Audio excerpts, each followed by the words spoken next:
le précieux écrin en or qui renfermait le cœur d'Anne de Bretagne, 2 fois reine de France, a été volé dans la nuit de vendredi à samedi à Nantes. Il n'y a pas meilleur adjectif pour décrire l'un des 3 objets qui a été dérobé la nuit dernière, du 13 au 14 avril 2018, au musée d'Aubray à Nantes.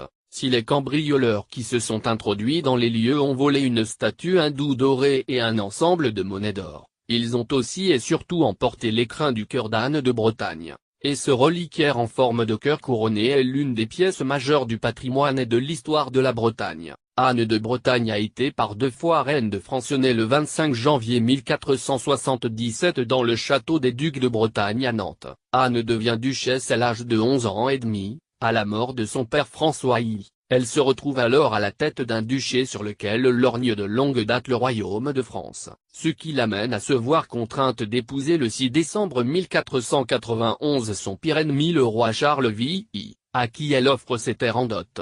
La cérémonie se déroule dans la chapelle du château de Langeais.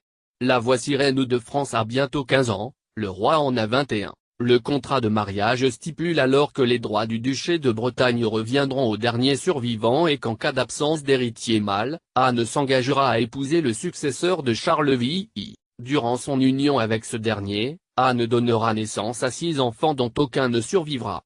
Mais Charles VI ne fait pas de vieux. Il meurt bêtement le 7 avril 1498, à l'âge de 27 ans après 14 ans et demi de règne. Bêtement car il s'assomme en heurtant violemment du front un linteau de pierre dans une des pièces du château d'Amboise, et c'est son cousin Louis XI qui se voit attribuer la couronne de France, lequel Louis XI a déjà une femme. Qu'importe. Celui-ci fait annuler son mariage et épouse à Nantes Anne de Bretagne le 8 janvier 1499.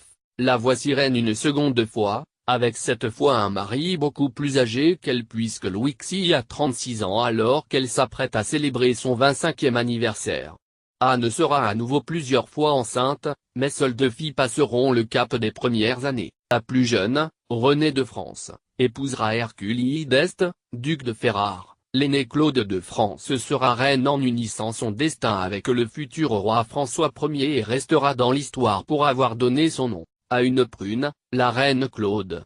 Inhumée à Saint-Denis, Anne voulait que son cœur repose dans son cher duché épuisé par ses grossesses successives. Anne de Bretagne s'éteint le 15 janvier 1514 au château de Blois, à l'âge de 36 ans. Son destin de reine de France l'oblige à être inhumée dans la basilique de Saint-Denis, avec son royal époux, mais elle a demandé à ce que son cœur repose à jamais auprès de ses parents, dans son cher duché de Bretagne. Le reliquaire en or est aussitôt façonné et placé dans le tombeau de François I et Marguerite de Foix, dans l'église des Carmes de Nantes. Depuis 1886, le précieux objet était conservé au musée d'Aubray à Nantes, propriété du département de Loire-Atlantique, lequel, dépositaire de l'écrin du cœur d'Anne de Bretagne, a immédiatement porté plainte à la découverte du volume. Une enquête de police a été ouverte. Cette exceptionnelle pièce d'orfèvrerie datant de 1514, année de la mort de la reine, avait miraculeusement échappé à la fonte à la Révolution. Espérons qu'elle ne connaisse pas ce sort aujourd'hui et soit rapidement retrouvée.